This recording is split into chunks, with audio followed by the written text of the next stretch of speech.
کہ قرآن پاک کو صحیح پڑھنے کے قواعد کو بیان کریں اور سادہ اور آسان الفاظ میں بیان کریں تاکہ ہم قرآن پاک کو اچھے انداز اور اچھے لہجے میں پڑھ سکیں۔ کچھ حروف جن کو ہم نے ادا کرنا ہے اور اچھے ادا سے اور کس جگہ سے ادا کرنا ہے اس کو ہم نے مد نظر رکھنا ہے۔ فا ایک ایسا حرف ہے کہ جس کا تعلق ہونٹ سے ہے۔ فا کیسے ادا ہوتا ہے؟ فا جب نیچے والا جو ہونٹ ہے اس کا اندر والا حصہ اوپر کے دانتوں کے ساتھ ٹچ کرتا ہے، یعنی اوپر کے دانتوں کا کنارہ نیچے والے ہونٹ کے اندرونی حصے سے ٹچ کرے، وہاں سے فا ادا ہوتا ہے۔ جیسے یفعل، مفتاح، النفاثات، النفاثات، بس فا کا یہاں مخرج ہے اور یہاں سے ہی ادا ہوتا ہے۔ آگے کچھ حروف ہیں جو کہ دونوں ہونٹوں سے تعلق رکھتے ہیں، دونوں ہونٹوں سے ادا ہوتے ہیں، ان میں سے با، واو اور میم ہے۔ با، واو اور میم ان کو حروف شفویہ بھی کہتے ہیں، یعنی دو ہونٹوں سے ادا ہونے والے حروف۔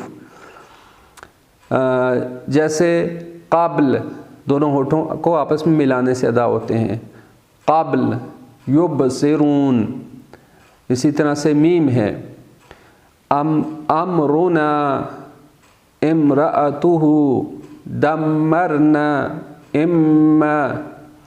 اور واو دونوں ہونٹوں کو گول کرنے سے ادا ہوتا ہے، جیسے وجوہ، جوف، زوجت، یہ دونوں ہونٹوں کو گول کرنے سے ادا ہوتا ہے۔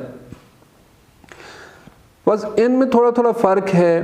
با جو ہے دونوں ہونٹوں کے جو تری والا حصہ ہے آپس میں ٹچ کرنے سے ادا ہوتا ہے، اور میم دونوں ہونٹوں کے بیرونی حصہ آپس میں ملنے سے ادا ہوتا ہے، اور واو دونوں ہونٹوں کے گول ہونے سے ادا ہوتا ہے۔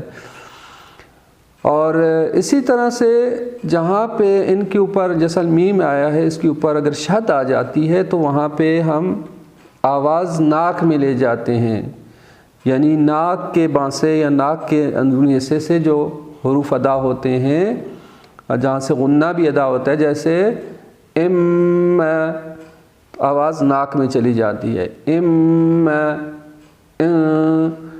کانت، ان، تو اس کو کہا جاتا ہے خیشوم، یعنی آواز آپ کے ناک میں، ناک کے اندرونی حصے میں چلی جاتی ہے، اور اس کا تعلق بھی حروف کی ادائیگی سے ہے۔ اللہ تعالی ہم سب کو قرآن پاک کو صحیح انداز سے پڑھنے کی توفیق عطا فرمائے۔ والسلام علیکم ورحمۃ اللہ وبرکاتہ۔